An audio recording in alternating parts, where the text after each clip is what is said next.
Yeah, I think failure is the highway to success, and I know that sounds like a platitude, but society or people teach us, right? They say, oh, if you fail and feel uncomfortable, you've done something wrong. And what I try to do in all of my books and my presentations and my tweets is you cannot get to the mountaintop without taking a few missteps. And so a business that wants to win, you have to outfail your competition. And as human beings, failure is not a bad thing. Ask yourself, what's the opportunity from the failure, and get in the game, because when you get to the last hour of your last day, it will not be the failures you regret, it'll be all the risks you didn't. Every single one of us who both dreams and creates things faces voices of dissent, both from people that we know, from people that we don't know, and very often the most deadly comes from within. And if we don't take a thoughtful, conscious approach to taking on our unrealistic dreams, they just ain't gonna happen. But if you are up for the challenge, and I think you are, here are 5 steps that can help. Step number 1 is frame your dream. And here's what this means. We can't become what we can't envision. So when I say frame your dream, what I mean is I want you to take a picture of it in your mind's eye in vivid, specific detail. And then what I want you to do is translate that picture into words, meaning write down that big unrealistic dream.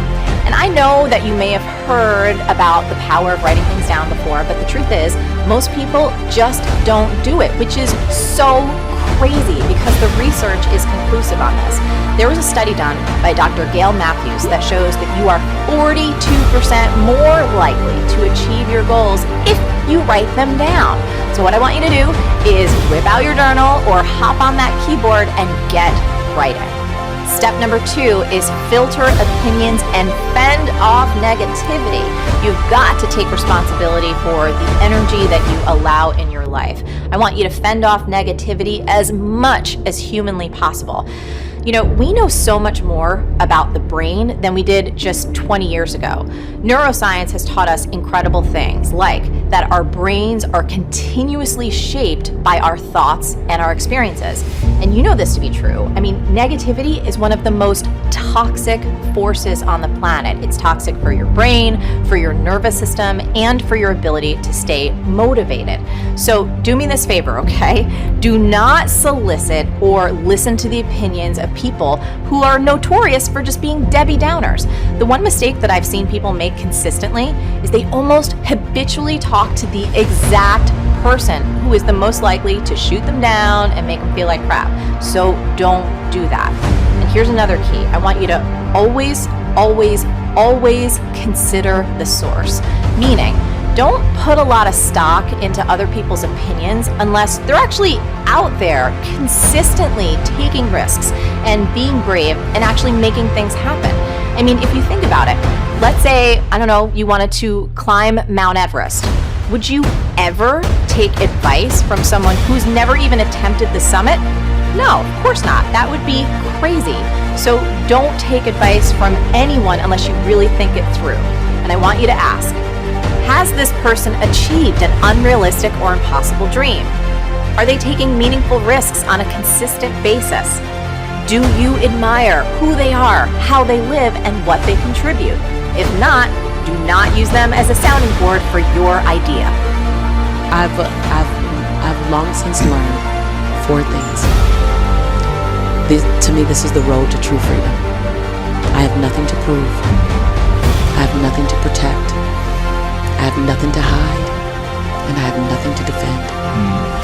That your perception of me, after I tell my truth, is actually none of my business.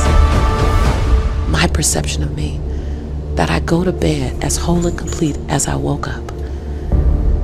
Before I check how many likes I have on Facebook, that I like me first. And every other like is bonus. That was a long road to get to. Long road. You think about the era that our parents lived, okay?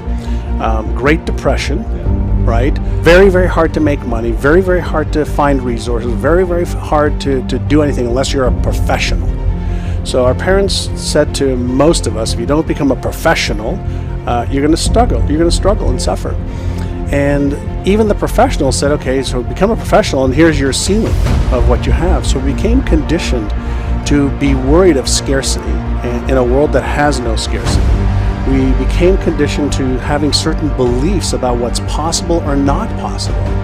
So even now, as we we're sitting here and we've got this, amazing election time. One of the things I've been thinking about is, there are some people that believe that if Donald Trump wins, they're going to make a fortune, and there's other people that think they're going to lose everything. And I have a friend of mine who has got about $70 million in the bank that believes that if Hillary gets into office, he's going to lose millions. It's going to be really tough. And what really is, going on in people's heads? It's all of their references, their beliefs, and their perceptions. They're locked away in the implicit part of their brain that is driving those thoughts and even the behaviors. They may not even be aware of it. They're not even aware of it. Yeah, they can be, but they may not be. And so, what we really have to go back to focus on is it really makes no difference who becomes president or who doesn't. If you have the belief that regardless of what happens in your external world, you can navigate towards the success that you want. That's a belief. And beliefs are the lens by which we actually see the world and by which we behave. And so if you want to change your results, don't focus on changing your behaviors, change your focus on the beliefs that drive your behaviors. You don't achieve worthwhile goals quickly or easily. They take time. They take struggle. They take relentless pursuit day in and day out. That's what it takes. But also, things don't usually fall apart quickly either. At least at first, it's a slow process. A little slip here, a little setback over there, a little wearing down of discipline and will over time. That's the thing. Success and failure are generally slow processes. Either slowly building things up or gradually tearing them down. And that's why I say you've got to pay attention. You have to watch. You have to watch every single second. Because those seconds, they turn into minutes. And minutes turn into hours, and hours turn into days, and days turn into years. And so, that second that just went by, that counted. And so did that second. And so did that one. And in those precious seconds, you were either building or you were decaying. You were either gaining ground or you were losing ground in that second. And in every second. Every second